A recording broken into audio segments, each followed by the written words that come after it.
الدموع سبيل مريح تنهد يا صاحي كي تستريح تبارک و تعالیٰ نے کہا کہ آئینو جس کا تجھے علم نہیں ہے اس کے بارے میں سوال مت کر۔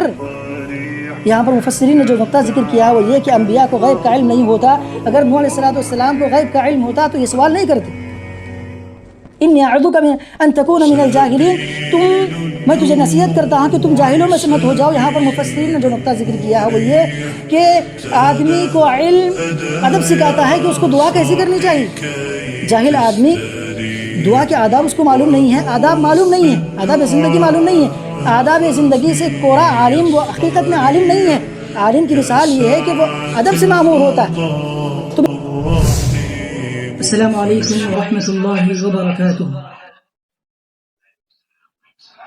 الحمد للہ والصلاة والسلام علی رسول اللہ وعلى آلہ وصحبہ ومن والاه اما بعد۔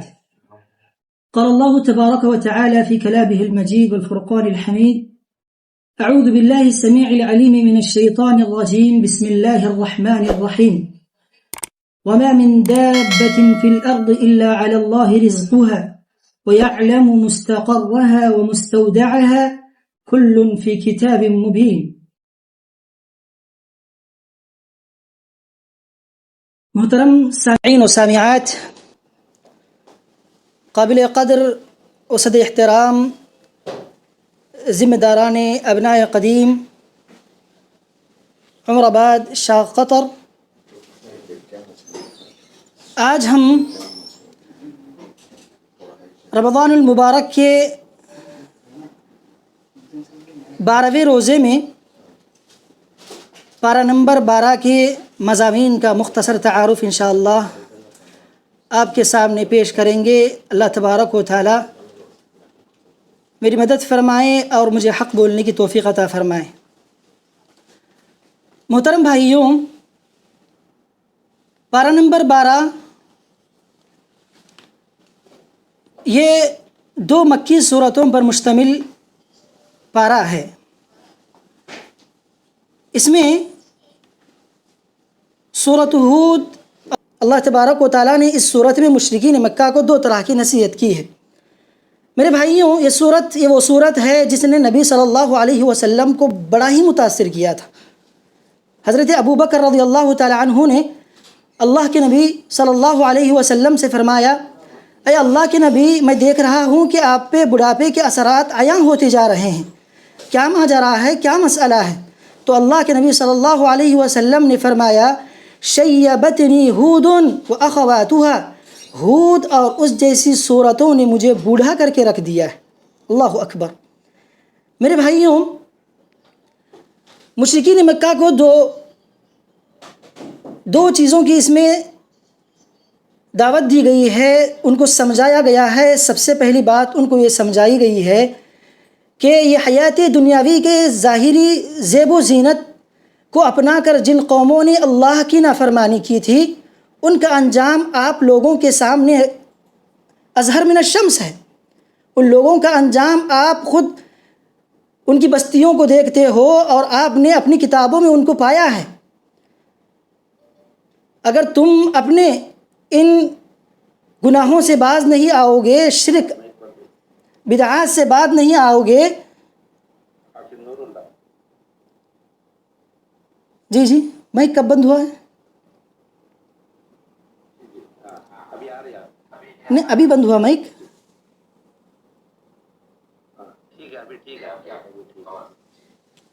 جی،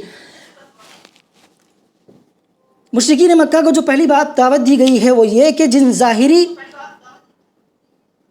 دنیا کی زیب و زینت کو دیکھ کر جن قوموں نے اللہ کی نافرمانی کی اور اس دنیا کو ہمیشہ ہمیشہ کا ٹھکانہ سمجھا، ان لوگوں کا انجام آپ کے سامنے ہے، اس سے عبرت پکڑو، اور تم اگر انہی کے روش پہ چلو گے تو تمہارا انجام بھی وہ ہوگا جو ان قوموں کا ہوا تھا۔ سب سے پہلی بات تو یہ کہی گئی۔ دوسری بات ان سے یہ کہی گئی کہ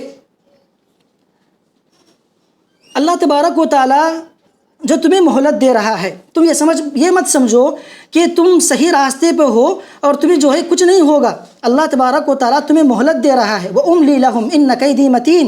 اللہ تبارک و تعالیٰ انہیں مہلت دے رہا ہے، اور جب اللہ پکڑنے پہ آتا ہے تو اس کی پکڑ بڑی سخت ہوتی ہے.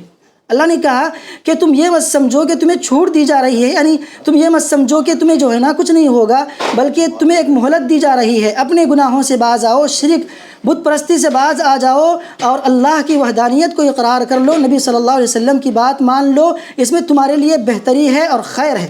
یہ بات مشرکین مکہ سے کہی گئی. محترم بھائیو، آئیے ہم سورۃ ہود کو شروع کرتے ہیں.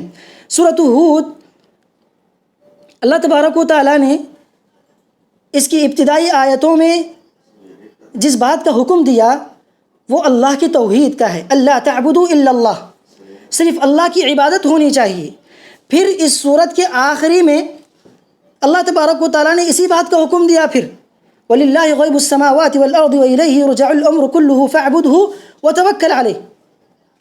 اور پھر اس سورت میں مذکور جتنے بھی واقعات ہیں، سارے انبیاء نے اپنی قوم کو سب سے پہلے جس بات کی دعوت دی وہ یہ ہے کہ تم اللہ کی عبادت کرو. تو یہ آیت کریمہ اللہ تعبدوا الا اللہ تمہیدی طور پر پیش کی گئی ہے. اور دوسری بات یہاں پر آیت نمبر 3 میں اللہ تبارک و تعالیٰ نے وَأَنِ اسْتَغْفِرُوا رَبَّكُمْ، یعنی یہاں پر مشرکین مکہ کو اس بات کا حکم دیا جا رہا ہے کہ تم اپنے گناہوں سے باز آ جاؤ. تو میرے بھائیوں، اس آیت کریمہ میں متاعا حسنا کا ذکر ہوا ہے. وَأَنِ اسْتَغْفِرُوا رَبَّكُمْ ثُمَّ تُوبُوا إِلَيْهِ يُمَتِّعُكُمْ مَتَاعًا حَسَنًا. اس کا کیا مطلب ہے؟ متاعا حسنا کا مطلب یہ ہے کہ موجود پر قناعت کرنا اور مفقود پہ صبر کرنا. جو چیز آپ کے پاس ہے اس پہ کیا کرنا ہے؟ قناعت کرنا ہے. اور جو چیز آپ کے پاس نہیں ہے اس پہ صبر کرنا ہے. یہ متاع حسن ہے. اور اس آیت کریمہ میں متاعا حسنا کہا گیا دنیاوی جو چیزیں ہیں اس کو. اس کے مقابلے میں دوسری صورتوں میں متاع الغرور کہا گیا ہے دنیا کی چیزوں کو. اس کا کیا مطلب ہے؟ ان دونوں کا مطلب یہ ہے کہ جو چیزیں اللہ کی عبادت کی راہ میں مانع ہوتی ہیں وہ متاع الغرور ہے، اور جو چیزیں اللہ کی عبادت کی راہ میں آپ کی معاون ہوتی ہیں وہ چیزیں آپ کے لیے یعنی متاع حسن ہیں. اس اعتبار سے متاع حسن ہے. میرے بھائیوں، آگے کے جملے میں اللہ تبارک و تعالیٰ نے فرمایا وَيُؤْتِ كُلَّ ذِي فَضْلٍ فَضْلَهُ، ہر فضل والے کو اس کو فضل دیا جائے گا. اس کی تفسیر کرتے ہوئے سعید بن جبیر فرماتے ہیں کہ اس کا مطلب یہ ہے کہ کوئی بندہ، مومن بندہ ایک نیکی کرتا ہے تو اس نیکی کے بدلے اللہ تبارک و تعالیٰ اس کو 10 نیکیاں، یعنی ایک معروف کرتا ہے تو اس کو 10 نیکیاں دی جاتی ہیں. اور ایک گناہ کرتا ہے تو اس کو ایک گناہ دیا جاتا ہے، ایک گناہ اس کے حق میں لکھا جاتا ہے. یہ دنیاوی اعتبار سے جس بندے کے حق میں ایک گناہ لکھا گیا ہے، اگر اس کو اس دنیا میں اس کی سزا نہیں دی گئی، سزا نہیں ملی، تو قیامت کے دن اس کے ساتھ یہ معاملہ ہوگا کہ اللہ تبارک و تعالیٰ اس کے 10 گناہ جو ہیں اس میں سے 10 نیکیاں جو ہیں اس میں سے ایک نیکی کو نکال کر جو ایک گناہ لکھا ہوا تھا اس میں برابر کر دیں گے، اور 9 نیکیاں اس کے لیے باقی رہیں گی. حضرت سعید ابن جبیر نے اس کی یہ تفسیر فرمائی. میرے بھائیوں، پارہ نمبر 12 شروع ہوتا ہے ایک عظیم آیت سے وَمَا مِن دَابَّةٍ فِي الْأَرْضِ إِلَّا عَلَى اللَّهِ رِزْقُهَا. کائنات میں کوئی چرند، کوئی درند، کوئی پرند، کوئی انسان، کوئی جانور ایسا نہیں ہے جس کی رزق کی ذمہ داری اللہ تبارک و تعالیٰ نے اپنے ذمے نہ لی ہو. اور اس کے بعد فرمایا کہ اللہ تبارک و تعالیٰ وَيَعْلَمُ مُسْتَقَرَّهَا وَمُسْتَوْدَعَهَا، اللہ تبارک و تعالیٰ آدمی کے مستقر اور مستودع، اس کے مستودع کو بھی جانتا ہے. کل فی کتاب مبین، یہ ساری چیزیں کتاب مبین میں لکھی گئی ہیں. اس آیت کا کیا مطلب ہے؟ میرے بھائیوں، یہ آیت ہمیں بہت سارے پیغامات دیتی ہے. سب سے پہلی بات تو یہ ہے کہ اس آیت کریمہ میں اللہ تبارک و تعالیٰ نے جو بات فرمائی کہ چھوٹے سے چھوٹے جانور کی سے لے کر بڑے سے بڑے جانور تک کی رزق ذمہ داری اللہ نے اپنے ذمے لی ہے.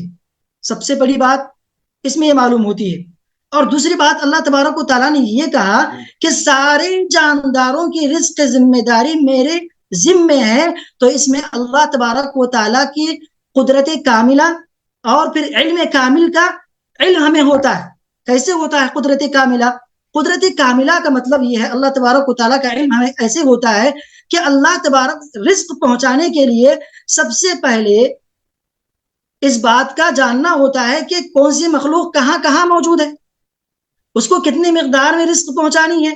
اللہ تبارک و تعالیٰ ان ساری چیزوں کو جانتا ہے، اس اعتبار سے اللہ کا علم کامل ہے، اور اللہ تبارک و تعالیٰ ان تک یہ رزق پہنچاتا ہے، تو اس اعتبار سے اللہ کی قدرت کاملہ کی یہ سب سے بڑی دلیل ہے۔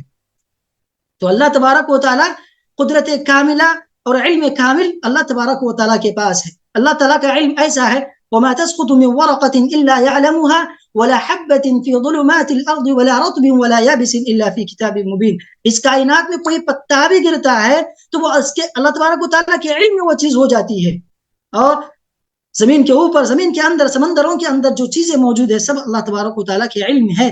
تو اس اعتبار سے اللہ کا علم کامل ہے، سبحان اللہ۔ میرے بھائیوں، ایک اور چیز اس آیت کریمہ میں اللہ تبارک و تعالیٰ نے لفظ دابہ کا استعمال کیا۔ دابہ کا مطلب ہوتا ہے کہ چلنے والے۔ اللہ تبارک و تعالیٰ اس آیت کریمہ میں اس لفظ کو ذکر کر کے یہ بتا رہے ہیں کہ اللہ تبارک و تعالیٰ نے رزق کی ذمہ داری لی ہے۔ اس کا مطلب یہ نہیں ہے کہ تم گھر میں بیٹھے ہوئے یہ امید کرتے بیٹھے ہو کہ تمہارے گھر بیٹھے کھانا آ جائے گا، ایسے نہیں، گھر بیٹھے تمہیں مال مل جائے گا، ایسے نہیں ہوگا، بلکہ اللہ نے کہا کہ تمہیں چلنا پڑے گا، تمہیں محنت کرنا پڑے گا۔ پیارے نبی صلی اللہ علیہ وسلم نے توکل کی جو بہترین مثال دے کے سمجھائی، لو انکم تتوکلون علی اللہ حق توکلہ لرزقکم کما یرزق الطیر تغدو خماصا وتروح بطانا۔ حق توکل یہ ہے کہ جس طرح پرندے اللہ پہ بھروسہ کرتے ہیں، وہ گھونسلوں میں بیٹھ کے اللہ پہ بھروسہ نہیں کرتے کہ ان کو کھانا مل جائے، بلکہ وہ صبح سویرے نکلتے ہیں، جب محنت کر کے نکل کے رزق تلاش کرتے ہیں، شام کو لوٹتے ہیں تو ان کا پیٹ بھرا ہوا ہوتا ہے۔ اس میں اس بات کی دلیل ہے کہ مجھے اور آپ کو وسائل کو اپنانا چاہیے، وسائل کو اپنانے کے بعد ہی اللہ تبارک و تعالیٰ کے ساتھ ہم توکل کرنا ہے۔ اعقلها وتوکل علی اللہ، پہلے اونٹ کی رسی باندھ دو، پھر اس کے بعد اللہ پہ بھروسہ کرو، یہی حقیقت میں توکل کا مطلب ہے۔ میرے بھائیوں، ایک اور بات غور طلب میرے لیے اور آپ کے لیے یہ ہے کہ اللہ تبارک و تعالیٰ نے رزق کی ذمہ داری لی ہے۔ اللہ نے کیا کیا ہے؟ رزق کی ذمہ داری اپنے ذمہ لی ہے۔ آدمی اتنا کیوں پریشان ہے؟ آج پریشان ہے۔ اللہ تعالیٰ فرماتے ہیں وَكَأَيٍّ مِّن دَابَّةٍ لَا تَحْمِلُ رِزْقَهَا، کسی چوپایوں کو تم دیکھتے ہو کہ وہ اپنے رزق کو اپنے کندھوں پہ لے کے پھر رہا ہے؟ نہیں، اللہ ان کو رزق دے رہا ہے، اللہ ان کو کھلا رہا ہے، اللہ ان کو پلا رہا ہے۔ تمہیں رزق کے لے کے اتنی پریشانی کیوں ہے؟ تم گناہوں کے شکار ہوتے جا رہے ہو، اللہ کی معصیت کرتے جا رہے ہو، چوری ڈاکے اور تم جو ہے حرام چیزیں کھا رہے ہو، کیوں ایسے ہو رہا ہے؟ اللہ نے رزق کی ذمہ داری لی ہے، اس پہ بھروسہ کرو، اللہ تم تک رزق پہنچائے گا۔ تو یہاں پر جو بات مجھے اور آپ کو معلوم ہوتی ہے کہ وہ اللہ پہ بھروسہ کرنا ہے اور وسائل کو اپنانا ہے، ساتھ میں اللہ تبارک و تعالیٰ رازق ہے، وہ اللہ تبارک و تعالیٰ کسی کو بھی جو ہے رزق محروم نہیں کرتا ہے۔ میرے بھائیوں، اس آیت کریمہ میں مستقر اور مستودع کا استعمال ہوا ہے۔ اس کا کیا مطلب ہے؟ مفسرین نے بے شمار مطالب اس کے ذکر کیے ہیں۔ سب سے پہلا مطلب مستقر کا ہے، دائمی ٹھکانہ، دائمی ٹھکانے کو مستقر کہتے ہیں۔ مستودع کا مطلب عارضی ٹھکانہ۔ ایک اور مطلب مستقر کا، چلتے چلتے کہیں رک جانے کو مستقر کہتے ہیں، ایک ہی جگہ پڑاؤ ڈالنے کو اس کو کہتے ہیں مستودع۔ مستقر کا ایک اور مطلب ہے ماں کا پیٹ۔ مستودع کا ایک اور مطلب ہے، مستودع کا مطلب ہے اس باب میں باپ کا صلب۔ مستقر کا ایک اور مطلب دنیاوی ٹھکانہ ہے، مستودع کا مطلب اخروی ٹھکانہ ہے۔ اسی لیے مستقر کا ایک اور مطلب حدیث مبارکہ میں اللہ کے نبی صلی اللہ علیہ وسلم نے جو ذکر کیا ہے، مسند ابن ماجہ کی حدیث ہے، اس میں اللہ کے نبی صلی اللہ علیہ وسلم فرماتے ہیں جب کسی بندے کے موت کا وقت آتا ہے تو اللہ تبارک و تعالیٰ اس کو اس مقام پہ پہنچاتے ہیں جہاں پر اس کو مرنا لکھا گیا ہے اس کے حق میں، تو بندہ وہاں پہنچ جاتا ہے، اس کی روح قبض ہوتی ہے، تو اس کو جب دفن کرنے کے بعد زمین کہتی ہے کہ اے اللہ یہ تیری امانت ہے۔ قیامت کے دن اللہ تبارک و تعالیٰ یعنی اس امانت کو زمین اپنے اندر سے نکال کر باہر کرے گی، ربی مستودعتنی، یہ تیری امانت ہے، میں لوٹا رہی ہوں۔ اس کا مطلب یہ ہوا کہ یہاں پر بعد الموت کی دلیل ہمیں ملتی ہے کہ قیامت کے دن کیا کرتی ہے زمین؟ اپنے اندر موجود چیزوں کو نکال کر اللہ کے حوالے کرتی ہے۔ اس اعتبار سے ہم دیکھیں گے تو یہ بعد الموت کی ہمارے لیے اس میں سب سے بڑی دلیل ملتی ہے. میرے بھائیوں اس کے بعد کی آیت کریمہ میں اللہ تبارک و تعالیٰ نے تخلیق کائنات کے مراحل کو ذکر کیا ہے. اللہ تبارک و تعالیٰ نے فرمایا کہ 6 دنوں میں کائنات کو بنایا گیا ہے، زمین اور آسمان کو اور اس میں موجود چیزوں کو. اور پھر اللہ تبارک و تعالیٰ کا عرش پہلے پانی پر تھا. وَكَانَ عَرْشُهُ عَلَى الْمَاءِ لِيَبْلُوَكُمْ أَيُّكُمْ أَحْسَنُ عَمَلًا، اور بتایا گیا کہ اس کائنات کے وجود کا مقصد احسن عمل، تم میں سے کون بہتر عمل کرتا ہے اس کو دیکھنا، اس کا امتحان لینا ہے. اس آیت کریمہ میں مجھے اور آپ کو 3 باتیں معلوم ہوتی ہیں. سب سے پہلی بات یہ معلوم ہوتی ہے کہ اللہ تبارک و تعالیٰ بندوں کو یہ پیغام دینا چاہتے ہیں. اللہ تعالیٰ چاہتے تو کن کے ذریعے سے اس دنیا کو بنا دیتے، لیکن اللہ تبارک و تعالیٰ نے بندوں کو یہ پیغام دینا چاہا، میسیج دینا چاہا، تدرج فی الامور، کام میں بتدریج، یعنی اسٹیپس ہونا چاہیے. کوئی کام اس وقت کامیاب شمار کیا جائے گا جب اس میں اسٹیپ ہو، آدمی رک رک کے اس میں کام کرے، ایک پلاننگ کے ساتھ اس میں کام کرے. تدرج فی الامور، اس بات کا پیغام اللہ تبارک و تعالیٰ بندوں کو دیتے ہیں. اور دوسری بات عدم استعجال، اللہ تبارک و تعالیٰ ہر طرح کے یعنی غلطی سے پاک ہے، اس سے غلطی کبھی سرزد نہیں ہوتی، لیکن وہ اللہ بھی کام کو بندوں کو اس 6 دن میں کم کر کے یہ سکھا رہا ہے کہ کام میں جلد بازی نہیں ہونی چاہیے. انسان تو بڑا جلد باز واقع ہوا ہے، اس کو ہر کام میں صبر سے کام لینا ہے اور صبر سے جو ہے اس کو ہر معاملے کو نمٹانا ہے. اس میں یہ بات کہی گئی. تیسری بات صبر سے کام لینے کی اس میں تلقین کی گئی ہے. میرے بھائیوں، اللہ تبارک و تعالیٰ نے عرش پہ جا کے مستوی ہوا. وَكَانَ عَرْشُهُ عَلَى الْمَاءِ، اس کے بعد اس کا مطلب استودا کا مطلب تو آپ جانتے ہیں کہ امام مالک رحمۃ اللہ علیہ نے فرمایا الاستواء معلوم، استواء معلوم ہے، والکیف مجہول، اس کی کیفیت مجہول ہے. الایمان به واجب، اس پر ایمان لانا واجب ہے. اور والسؤال عنہ بدعہ، اس کے بارے میں سوال کرنا بدعت ہے. میرے بھائیوں، اللہ تبارک و تعالیٰ نے اس آیت کریمہ میں ایکم احسن عملا فرمایا، یعنی تم میں اللہ تبارک و تعالیٰ یہ نہیں دیکھ رہا ہے کہ تم عمل کتنا کر رہے ہو، اس میں اللہ تبارک و تعالیٰ دیکھنا تمہارے لیے احسن عمل، یعنی تم عمل میں احسان سے کام لینا ہے. یعنی کوالٹی کتنی ہے، کوانٹٹی نہیں، کوالٹی اللہ کو مطلوب ہے. میرے بھائیوں، اس کی بات کی آیت کریمہ میں آیت نمبر 9 آیت نمبر 10 میں اللہ تبارک و تعالیٰ نے انسانوں کی 2 برائیوں کا ذکر کیا ہے.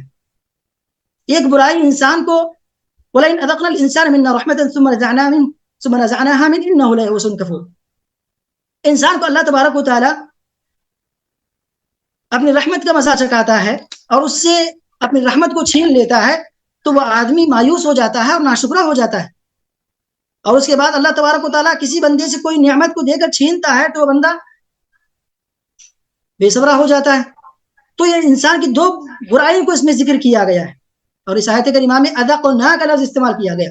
اذقنا کا مطلب یہ ہے کہ یہ دنیا آخرت کے مقابلے میں ایک چکنا ہے، اس کی کوئی حیثیت نہیں ہے. اگر اس کی حیثیت اللہ کے پاس کچھ بھی ہوتی، مچھر کے پر کے برابر بھی ہوتی، تو اللہ تبارک و تعالیٰ کافروں کو ایک گھٹ پانی بھی نہیں دیتا. اس کا ذکر اللہ کے نبی صلی اللہ علیہ وسلم نے حدیث میں فرمایا ہے. تو یہ دنیا آخرت کے مقابلے میں کچھ بھی نہیں ہے، بس ایک امتحان کی جگہ ہے. اور دوسری بات یہاں پر اللہ تبارک و تعالیٰ یہ پیغام دیتے ہیں کہ اللہ تعالیٰ آپ کو کوئی نعمت دیا ہے تو اس پہ اترانے کی ضرورت نہیں ہے. جو رب تمہیں نعمت دیا ہے وہ نعمت چھیننے پہ بھی قادر ہے. اور جو اللہ تبارک و تعالیٰ آپ کو نعمت سے محروم کیا ہے اس سے مایوس ہونے کی ضرورت نہیں ہے، بلکہ اللہ تعالیٰ جو نعمت سے تم کو محروم کیا ہے وہ نعمت دے بھی سکتا ہے، وہ اس بات پہ قادر ہے. تمہیں ایمان رکھنا چاہیے. ایک مومن کی مثال اللہ کے نبی صلی اللہ علیہ وسلم نے جو فرمائی، سبحان اللہ، قسم کھا کے فرمایا اللہ کے نبی صلی اللہ علیہ وسلم نے کہا کہ قسم ہے اس ذات کی جس کے ہاتھ میں میری جان ہے، مومن کے لیے ہر معاملے میں خیر ہی خیر ہے. اگر اس کو کوئی تکلیف ہوتی ہے وہ صبر کرتا ہے تو اس میں خیر ہے اس کے لیے. عجبا لامر المؤمن، مومن کی مثال بڑی عجیب ہے. ان امرہ کلہ لہ خیر، ہر معاملے میں اس کے لیے خیر ہے. اگر اس کو کوئی بھلائی پہنچتی ہے وہ شکر کرتا ہے تو اس کے لیے خیر ہے. تو میرے بھائیوں، ان 2 بنیادی چیزوں کو اس میں ذکر کیا گیا ہے. اس کے بعد الا الذین صبروا، یعنی نعمت کو ملنے کے بعد اللہ تبارک و تعالیٰ نے جو الا الذین صبروا یعنی استثناء کیا ہے، یعنی کہا کہ صبر صرف مشکل میں تکلیف میں نہیں ہے، بلکہ صبر تو خوشی میں بھی ہونا چاہیے. خوشی کے مارے آدمی بے صبرا ہو جاتا ہے، لوگوں کے سامنے اتراتا ہے، گھمنڈ کرتا ہے، یہ سب نہیں ہونا چاہیے. صبر اس میں بھی جو ہے خوشی میں بھی ہونا چاہیے. اس بات کا اللہ تبارک و تعالیٰ ذکر کر رہے ہیں. آیت نمبر 12 میں اللہ تبارک و تعالیٰ فرماتے ہیں، اللہ کے نبی صلی اللہ علیہ وسلم جب مشرکین مکہ کو دعوت دیتے تو وہ لوگ سوال کرتے ہیں کہ تم پہ کوئی فرشتہ کیوں نازل نہیں ہوتا، تم پہ کوئی خزانہ کیوں نازل نہیں ہوتا. یہ ساری چیزیں اللہ کے نبی صلی اللہ علیہ وسلم کو بڑی تکلیف اس سے محسوس ہوتی. اللہ کے نبی صلی اللہ علیہ وسلم جب وہی نازل ہوتی آپ پہ تو وہی کو لوگوں کے سامنے ذکر کرنے سے پہلے تھوڑا کتراتے محسوس، یعنی تکلیف محسوس کرتے ہیں کہ لوگوں کو کہیں مشرکین کو یہ بات بوجھل تو محسوس نہ ہو. ایسے اللہ کے نبی صلی اللہ علیہ وسلم سوچتے ہوئے تھوڑا پریشان ہوتے تھے. تو اللہ تبارک و تعالیٰ نے اس آیت میں کریمہ فرمایا، اے نبی تمہارا کام یہ ہے، انما انت منذر، تم اللہ کے یعنی میرے پیغام کو لوگوں تک پہنچانا یہ تمہاری ذمہ داری ہے، تم اس کو ہر اعتبار سے کر گزرو. تو یہاں پر یہ بات کہی گئی. اس کے بعد اللہ تبارک و تعالیٰ نے مشرکین جو اللہ کے نبی صلی اللہ علیہ وسلم سے متعلق کہتے تھے کہ یہ نبی جو دیکھو دعویٰ کر رہا ہے کہ یہ کلام اس کا ہے، یعنی یہ کلام اللہ کا ہے، یہ کہہ رہا ہے کہ وہ نبی ہے، یہ تو اس کی بنایا ہوا کلام ہے، اس کا گھڑا ہوا کلام ہے. یہ وہ کہتے تھے اور کہتے تھے کہ رات میں کسی کے پاس اس فلاں بندوں کے پاس جا کے سیکھ کے آتا ہے، دن میں لوگوں کے سامنے بیان کرتا ہے. یہ وہ کہتے تھے. اللہ تبارک و تعالیٰ نے چیلنج کے طور پر ان سے کہا کہ اگر یہ کلام محمد صلی اللہ علیہ وسلم کا ہے تو تم بھی، وہ بھی تمہیں جیسے ایک انسان ہے، تو تم بھی اس جیسا کلام پیش کرو. تم تو فصاحت و بلاغت تمہارے پاس ہے، تمہارے دعوے ہیں کہ تم فصیح و بلیغ، تمہارے پاس زبان ہے، تم پیش کر سکتے ہو تو پیش کرو. ام یقولون افترا. اللہ تبارک و تعالیٰ نے بتدریج آیتوں کو تحدی ان کے سامنے پیش کی ہے. ایک مقام پہ فرمایا قل لئن اجتمعت الانس والجن على ان ياتوا بمثل هذا القرآن لا ياتون بمثله ولو كان بعضهم لبعض ظهيرا. کہا گیا کہ مکمل قرآن اس جیسی پیش کرو اگر تم قدرت رکھتے ہو، تم اہل زبان ہو. جب یہ لوگ عاجز آ گئے تو پھر ان سے کہا گیا کہ کم از کم 10 صورتیں پیش کرو. فَأْتُوا بِعَشْرِ سُوَرٍ مِثْلِهِ. اگر یہ بھی نہیں ہو سکا تو پھر کہا گیا کہ ایک صورت پیش کرو. جب یہ بھی نہیں ہوا تو کہا فَأْتُوا بِحَدِيثٍ مِثْلِهِ. ایک حدیث یعنی ایک بات تو پیش کرو. جب یہ لوگ عاجز ہے تو پھر جو ہے اللہ تبارک و تعالیٰ کے چیلنج کے سامنے یہ لوگ عاجز رہے. اللہ تعالیٰ نے ان کو یہاں تک کہا کہ تم اپنے مدد کے لیے کسی بھی جو ہے نا ساتھ لے سکتے ہو، لیکن یہ لوگ عاجز رہے. میرے بھائیوں، اس کے بعد جو ہے اللہ تبارک و تعالیٰ مومنین، کافرین، نیک بخت اور بدبخت اور اسی طرح جو ہے گنہگار اور مومنین کا ذکر کرتے ہوئے ان کا انجام بتایا. انجام بتانے کے بعد ان کی بطور تمثیل ان کے بارے میں ذکر فرمایا. مثل الفریقین کالاعمی والاصم والبصیر والسمیع هل یستویان مثلا. ایک فریق ایسا ہے جو اندھا ہے اور بہرا ہے، ایک فریق ایسا ہے جو دیکھنے والا ہے اور سننے والا ہے. یہ دونوں کیسے برابر ہو سکتے ہیں؟ اللہ تبارک و تعالیٰ نے اس مضمون کو مختلف جگہوں میں جو ہے ذکر کیا ہے. وما یستوی الاعمی والبصیر، اندھا اور بہرا، یعنی ما یستوی دیکھنے والا اور نہ دیکھنے والا برابر نہیں ہو سکتے. ولا الظلمات ولا النور، نور اور تاریکی برابر نہیں ہو سکتے. ولا الظل ولا الحرور وما يستوي الاحياء ولا الاموات. اللہ تبارک و تعالیٰ نے مختلف مقامات پہ اس کو ذکر کیا ہے. اللہ تعالیٰ نے یہاں کہا کہ یہ لوگ اندھے اور بہرے ہیں، جو کافر ہیں، بدبخت ہیں. کیا مطلب ہے اس کا؟ کیا یہ لوگ دیکھتے نہیں تھے؟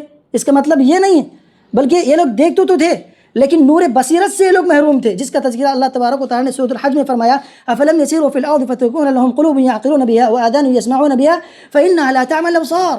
ان کی آنکھیں اندھی نہیں ہیں، ولكن تعمى القلوب التي في الصدور. ان کے وہ دل اندھے ہیں، یعنی ان کے ولكن تعمى القلوب التي في الصدور، ان کے دل اندھے ہیں جو سینے میں موجود ہے. یعنی نور بصیرت سے وہ لوگ محروم تھے، نور ہدایت سے وہ لوگ محروم تھے. اس میں یہ بات ذکر کی گئی ہے. اس کے بعد حضرت نوح علیہ السلام کا واقعہ ذکر کیا گیا ہے. حضرت نوح علیہ السلام یہ اول الرسل میں سے، انا اوحینا الیک کما اوحینا الی نوح والنبیین من بعدہ، سب سے پہلے رسول ہے. اور حضرت نوح علیہ السلام بڑے ہی صابر، بڑے ہی صبر سے دعوت دی انہوں نے لوگوں کو. 950 سال انہوں نے اللہ کی دعوت لوگوں تک پہنچائی. لقد ارسلنا نوحا الى قومه فلبث فيهم 1000 سنة الا 50 عاما. 950 سال حضرت نوح نے اللہ کی دعوت لوگوں تک پہنچایا. تو ان لوگوں نے 3 اعتراضات کی. سب سے پہلا اعتراض یہ تھا ما نراک الا بشرا مثلنا. اے نوح، تو کہتا ہے کہ تو نبی ہے، تو ہم جیسا ایک انسان ہے، سب سے پہلا اعتراض یہ تھا۔ اس کے بعد دوسرا اعتراض وَمَا نَرَاكَ اتَّبَعَكَ إِلَّا الَّذِينَ هُمْ أَرَاذِلُنَا، جو لوگ تیری اتباع کر رہے ہیں وہ ہمارے درمیان کم تر لوگ ہیں، مسکین لوگ ہیں، سوسائٹی کے کم عزت لوگ ہیں، وہ لوگ کہتے تھے۔ اور اس کے بعد وہ یہ بھی کہتے تھے کہ بادی الرائے، علم والے بھی نہیں تھے۔ وہ لوگ کہتے ہیں چیلنج، یعنی اعتراض کر رہے ہیں کہ جو لوگ تجھ پہ ایمان لائے ہیں وہ تو علم والے بھی نہیں ہیں، وہ تو کمزور رائے والے ہیں۔ حضرت نوح نے بڑے بہترین انداز میں ان کو جواب دیا۔ ان کا اعتراض یہ تھا کہ ما نراک الا بشرا مثلنا، اے نوح ہم تجھ کو ہم جیسا ایک انسان دیکھ رہے ہیں۔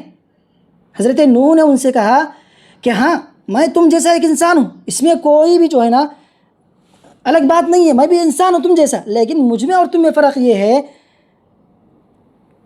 ارأیتم ان کنت علی بینۃ من ربی، میں اپنے یعنی میرے رب کی طرف سے مجھے دلیل ہے کہ میں نبی ہوں، مجھے دلیل دی گئی ہے، وآتانی منہ رحمہ، اور مجھے نبوت دی گئی ہے۔ اور آگے فرمایا گیا انلزمکموہا وانتم لہا کارہون، اور یہ نبوت ایسے بھی نہیں ہے کہ مجھ پہ زبردستی تھوپی گئی ہے، بلکہ یہ ہے کہ وہ میری نعمت ہے۔ دلیل انہوں نے دی۔ بات علماء اور عالم کا شیوا یہ ہوتا ہے کہ وہ دلیل سے بات کرتا ہے۔ حضرت نوح نے ان کے سامنے دلیل دی۔ بڑا عجیب مسئلہ ہے، انبیاء کو لے کر لوگ ہر زمانے میں غلو اور خلو کا شکار ہوئے ہیں۔ اس زمانے میں لوگ کہتے تھے کہ تو ہم جیسا ایک انسان ہے، تو نبی کیسے ہو سکتا ہے؟ اور اس زمانے میں لوگ کہتے ہیں نبی انسان کیسے ہو سکتا ہے، وہ تو نور ہے۔ الگ الگ یعنی غلو خلو کا شکار ہوتے ہر زمانے میں انبیاء کے سلسلے میں لوگ۔ تو میرے بھائیوں، اس بات میں یہاں پر یہ بتایا گیا کہ نبی گرچہ انسان ہے لیکن ان کے پاس اللہ کی دلیل ہے اور نبی ہونے کی دلیل ہے، اور وہ جو ہے اللہ کی طرف سے نعمت ہے ان کے لیے۔ اور دوسری جو بات اعتراض کا جو جواب دیا گیا، سبحان اللہ، بڑے بہترین انداز میں ان سے کہا گیا کہ تم کہتے ہو کہ الا الذین ما نراک اتبعک الا الذین هم اراذلنا، جو میری اتباع کر رہے ہیں وہ لوگ غریب ہیں۔ ٹھیک ہے، غریب ہیں، اس میں کون سی عیب کی بات ہے؟ اگر میں وَيَا قَوْمِ لَا أَسْأَلُكُمْ عَلَيْهِ أَجْرًا مَالًا، اگر میں تم سے کوئی مال چاہتا، کوئی اجرت چاہتا، کوئی معاوضہ چاہتا، تو ایسی صورت میں یہ بات دیکھنے کی ہوتی کہ میرے اتباع کرنے والے مالدار ہیں یا پھر غریب ہیں، معاشرے کے امیر لوگ ہیں یا غریب ہیں۔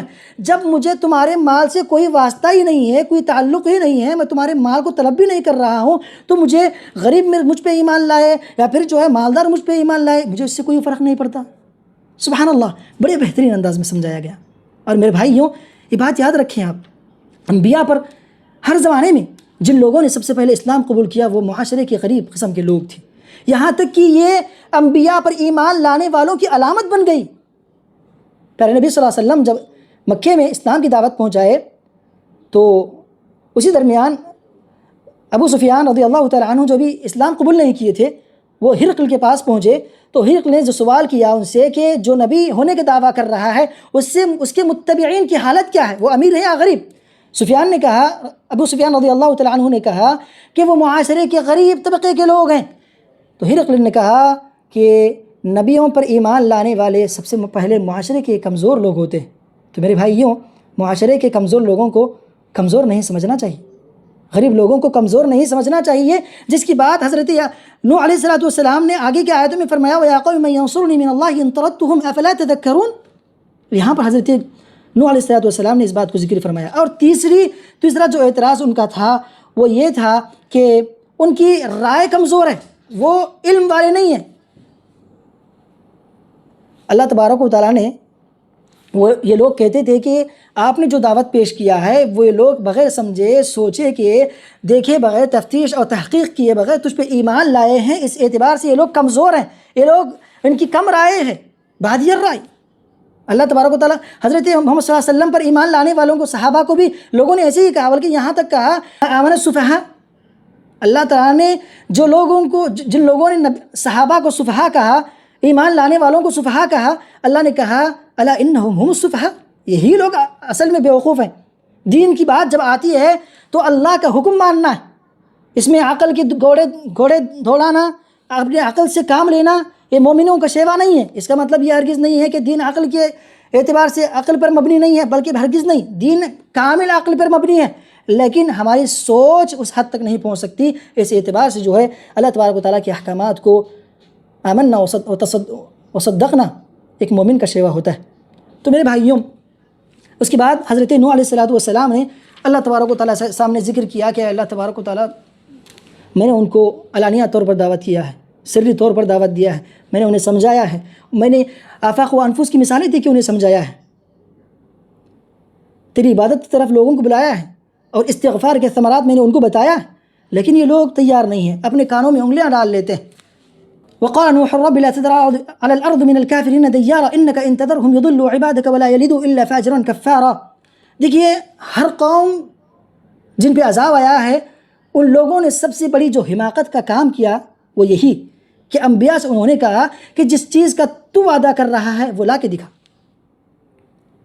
وہ یہ کہتے ہیں کہ اگر تو یقینی معنی میں نبی ہوتے تو تم ہمارے لیے ہدایت کی دعا کرو۔ یہ کہنے کے بجائے وہ لوگ کہتے تھے کہ جس چیز کا تم وعدہ کر رہے ہو قیامت کا، وہ ہمارے سامنے لا کے دکھاؤ۔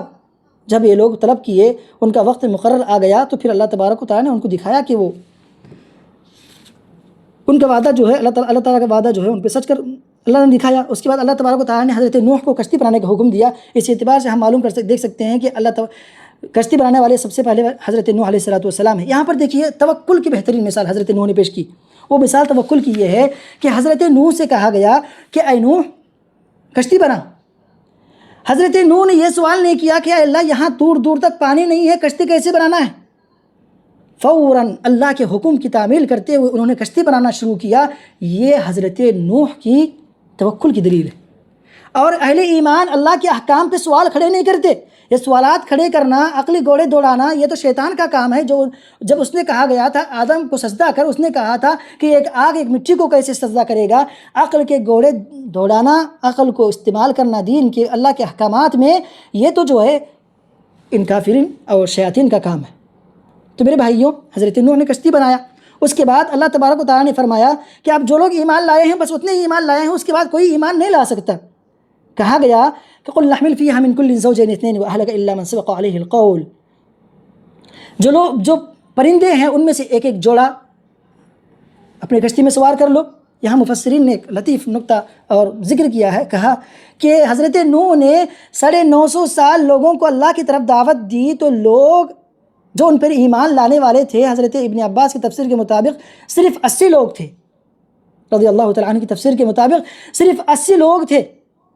لیکن جب پرندوں نے جانوروں سے کہا گیا سوار ہو جاؤ، تو ایک ہی مرتبہ انہوں نے سوار ہو گئے۔ تو یہاں پر مفسرین نے جو نقطہ ذکر کیا ہے وہ ہے اولئک کالانعام بل ہم اضل۔ اللہ نے جو کہا کہ یہ جانوروں جیسے ہیں بلکہ ان سے بھی گئے گزرے ہیں۔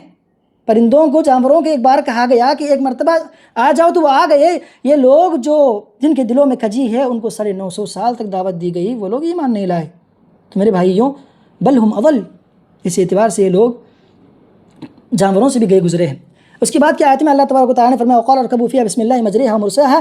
کشتی کا چلنا اور رکنا یہ اللہ کے حکم سے ہے۔ یہاں پر مجھے اور آپ کو جو بات سمجھ میں آتی ہے وہ یہ، مفسرین نے نقطہ ذکر کیا ہے وہ یہ ہے کہ جب میں اور آپ کسی سواری پہ بیٹھتے ہیں تو مجھے اور آپ کو یہ آیت کریمہ ذہن میں ہونا چاہیے کہ میں سواری پہ بیٹھ رہا ہوں، یہ سواری چل رہی ہے اللہ کے حکم سے۔ اگر اللہ تبارک و تعالیٰ نہیں چاہے گا تو یہ ہماری سواری شروع بھی نہیں ہوگی، اسٹارٹ بھی نہیں ہوگی، اور اس کا رکنا بھی اللہ کے حکم سے ہے۔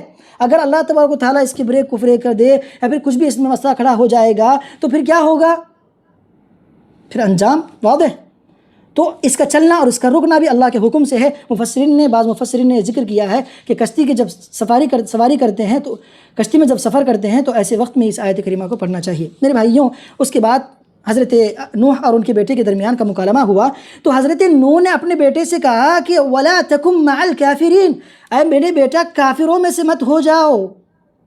سبحان اللہ، یہاں پر جو نقطہ ذکر کیا گیا مفسرین نے ذکر کیا ہے وہ یہ کہ وَلَا تَكُن مِّنَ الْغَارِقِينَ، نہیں کہا بیٹا ڈوبنے والوں میں سے مت ہو جاؤ، بلکہ کہا کافرین میں سے مت ہو جاؤ۔ یعنی ایمان کی دولت سب سے بڑی دولت ہے جو آخری وقت تک آدمی کو سمجھانی چاہیے۔ حضرت نوح نے اللہ سے سوال کیا وَنَادَى نُوحٌ رَبَّهُ فَقَالَ رَبِّ إِنَّ ابْنِي مِنْ أَهْلِي، اے اللہ یہ بیٹا میرا بیٹا میرے اہل خانہ میں سے ہے، اہلی، وَإِنَّ وَعْدَكَ الْحَقُّ وَأَنْتَ أَحْكَمُ الْحَاكِمِينَ، تو اپنے وعدے میں سچا ہے۔ اللہ نے یہاں پر حضرت نوح نے جو سوال کیا اللہ سے من اہلی، وہ قرابت نسبی کے اعتبار سے اللہ سے سوال کیا تھا۔ اللہ نے اس کو جو جواب دیا وہ قرابت دینی کے اعتبار سے جواب دیا، کہا کہ وہ جو جس کا ایمان یعنی مجھ پہ نہیں ہے، جس کے اعمال صالحہ نہیں ہے، وہ بندہ تیرے خاندان میں سے نہیں ہو سکتا۔ اسی لیے علماء نے یہاں پر جو نقطہ ذکر کیا ہے وہ یہ، موانع الارث میں جو 4 چیزیں ہیں اس میں سے ایک چیز دین جب الگ ہوتا ہے تو آدمی وراثت سے محروم ہو جاتا ہے، یہاں پر یہ بات ذکر کی گئی۔ میرے بھائیوں،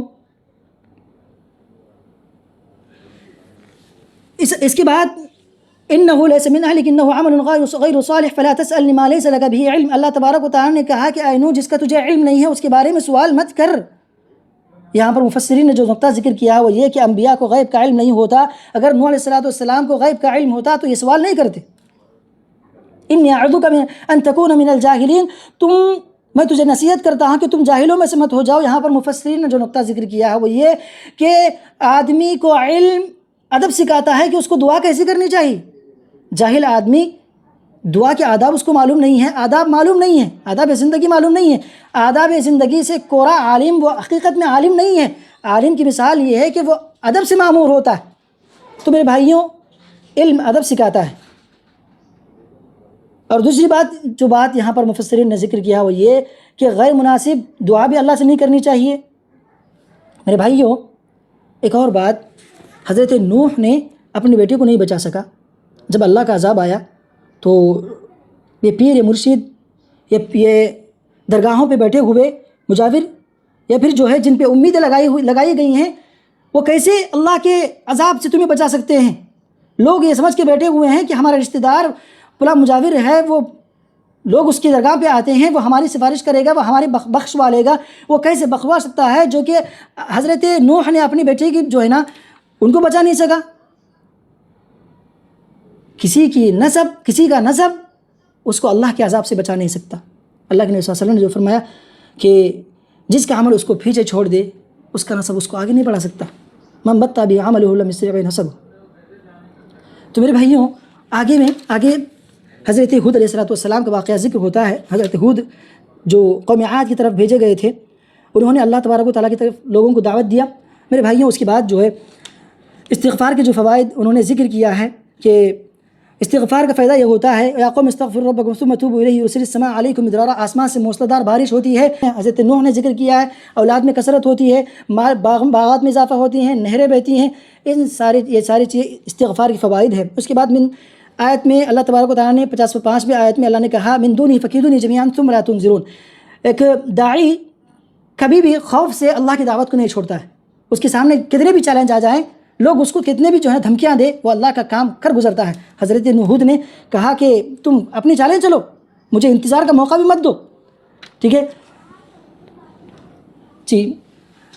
اس کے بعد جو ہے حضرت صالح علیہ السلام کا قصہ شروع ہوا۔ حضرت صالح علیہ السلام کی قوم نے بھی ان کو جھٹلایا، ایک معجزے کو طلب کیا۔ معجزہ جب ان کے سامنے پیش کیا گیا تو وہ لوگ جو ہے معجزے کا انکار کیے اور جو ہے اللہ پر ایمان نہیں لائے۔ جن کے دلوں میں کھجی ہوتی ہے وہ لوگ جو ہے ایسے ہی ایمان سے محروم ہوتے ہیں، توفیق سے محروم ہوتے ہیں۔ اس کے بعد حضرت ابراہیم علیہ السلام کا قصہ ذکر ہوا۔ حضرت ابراہیم علیہ السلام کے اس مختصر قصے میں بہت سارے پیغامات مجھے اور آپ کو دیے گئے ہیں۔ سب سے پہلا پیغام یہاں پر دیا گیا ہے، فرشتے جب آ کے حضرت ابراہیم کے پاس آئے تو انہوں نے سب سے پہلے سلام کیا۔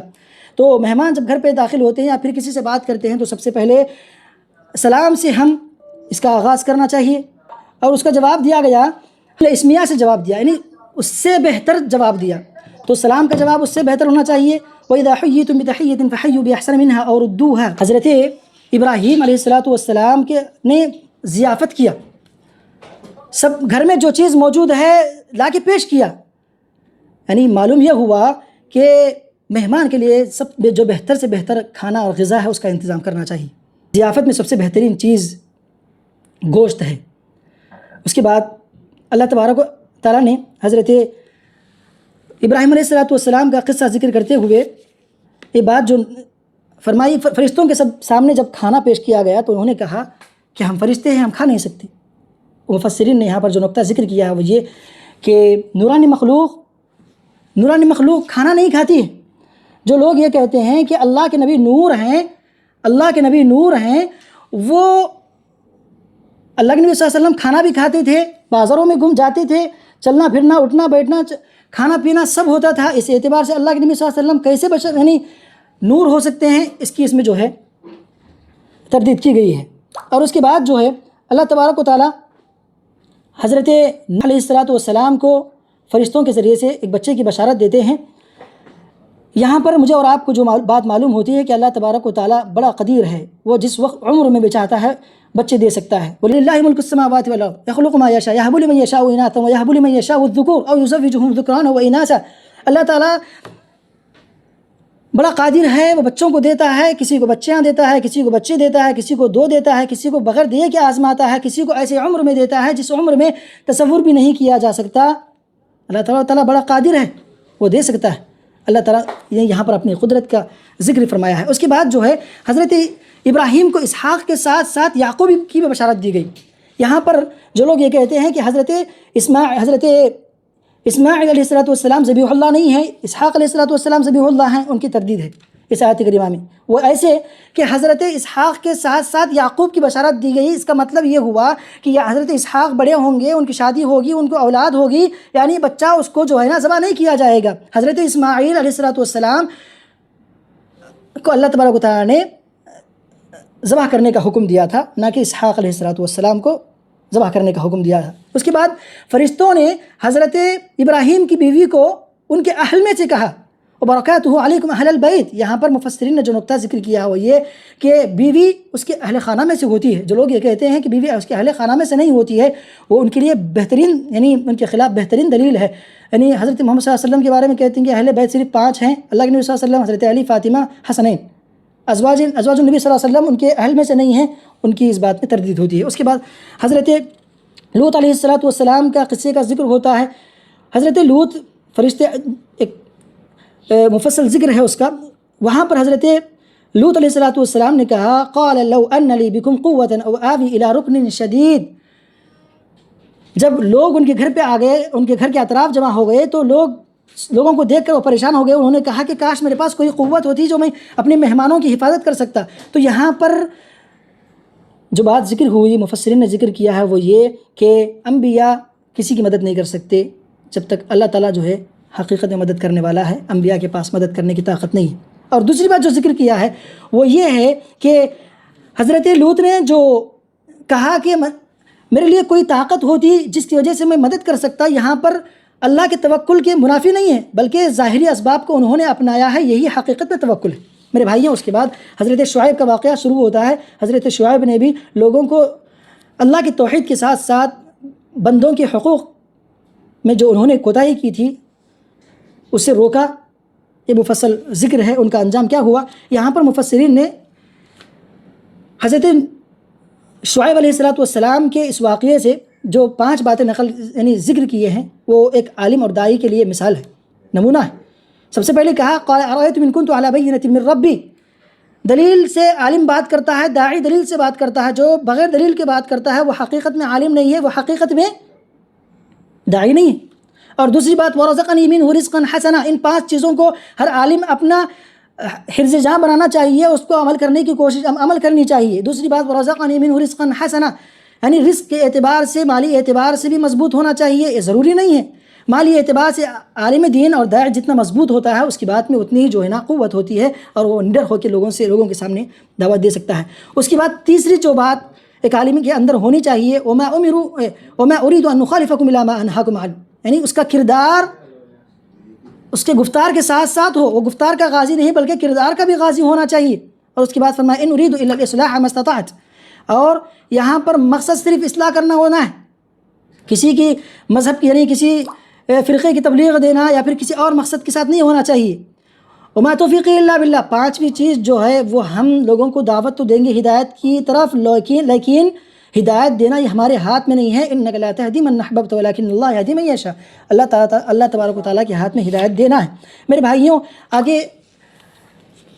آگے حضرت اللہ تبارک و تعالیٰ نے جنت اور جہنمیوں کا ذکر کرتے ہوئے فرمایا کہ وہ ہمیں خالدین فیہا ما دامت السماوات والارض، جو لوگ بدبخت ہیں وہ جہنم میں ہمیشہ رہیں گے۔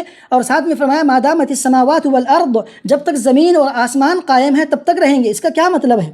زمین اور آسمان ختم ہو جاتے ہی جو ہے کیا ان کو جہنم سے نکال دیا جائے گا؟ نہیں، یہاں پر جو مطلب سمجھایا گیا ہے، عرب روزمرہ کی زندگی میں جو محاورہ استعمال کرتے تھے، کسی کام کے نہ ختم ہونے کے لیے جو محاورہ استعمال کرتے تھے، وہ دامت السماوات والارض کا استعمال کرتے تھے۔ اسی لیے اللہ تبارک و تعالیٰ نے یہاں پر دامت السماوات والارض کا استعمال کر کے یہ بتایا کہ یہ ہمیشہ ہمیشہ کے لیے جہنم میں رہیں گے، اس اعتبار سے ہمیشہ ہمیشہ جہنم میں رہیں گے۔ اور دوسرے یعنی ما دامت السماوات والارض کا مفسرین نے ایک اور مطلب ذکر کیا ہے، وہ یہ کہ یہ دنیاوی اور آسمان زمین نہیں ہے، بلکہ یہ تو قیامت کے دن کا آسمان و زمین ہے، جس کا ذکر اللہ تبارک و تعالیٰ نے سورہ ابراہیم میں فرمایا، یوم تبدل الارض غیر الارض والسماوات وبرزوا للہ الواحد القہار، یعنی اس دن کے آسمان اور زمین الگ ہوں گے، جس طرح جنت و جہنم ہمیشہ کے لیے رہیں گے، اس طرح وہ آسمان اور زمین بھی ہمیشہ کے لیے رہیں گے۔ یہاں پر الا ما شاء کا ذکر کیا گیا، یعنی وہ لوگ جو اہل توحید تھے، توحید پرست تھے، وہ لوگ جہنم میں ابتدا میں جائیں گے، لیکن وہ ہمیشہ نہیں رہیں گے، بلکہ ان کو جہنم سے آزاد کیا جائے گا۔ میرے بھائیوں، اس کے بعد جو ہے ایک اور جو جنتی جنت میں رہیں گے، وہ ہمیشہ کے لیے رہیں گے، اس کی مثال بھی وہی ہے جب ما دامت السماوات والارض الا ما شاء کا جو استثناء یہاں پر کیا گیا ہے وہ یہ کہ جو لوگ جہنم میں رہ کے آئے ہیں وہ لوگ ہمیشہ تو جنت میں شمار نہیں کیے جائیں گے، چونکہ وہ درمیان میں آئے ہیں، اس اعتبار سے ان کو الا ما شاء کہا گیا۔ غیر مجزوز، یعنی اس کا مطلب یہ ہے کہ یہ اب داخل ہو گئے تو اس کے بعد اس کو وہاں سے نکالا نہیں جائے گا، وہ ہمیشہ کے لیے یہاں پر رہیں گے۔ اس کے بعد اللہ تبارک و تعالیٰ نے ان واقعات کو ذکر کرنے کا جو مقصد ذکر کیا ہے وہ یہ کہ انبیاء کے جو واقعات تمہارے سامنے ذکر کیے گئے ہیں وہ تمہارے دل کے استقراء اور ثبات کے لیے ہے، یعنی یہاں پر علماء مفسرین نے جو نقطہ ذکر کیا ہے وہ یہ کہ مصائب اور مشکلات میں جب آدمی پریشان میں ڈھل جاتا ہے، پریشانی میں ہو جاتا ہے، مشکلات میں گھر جاتا ہے، تو ایسے وقت میں اس بندے کو انبیاء کی تاریخ، انبیاء کی سیرت اور انبیاء کے واقعات کو پڑھنا چاہیے، تاکہ میرے بھائیوں اس کے بعد سورۃ یوسف شروع ہوتی ہے۔ سورۃ یوسف یہ بھی مکی صورت ہے، یہ وہ صورت ہے جس میں اللہ تبارک و تعالیٰ نے حضرت یوسف کا مکمل واقعہ ذکر کیا ہے۔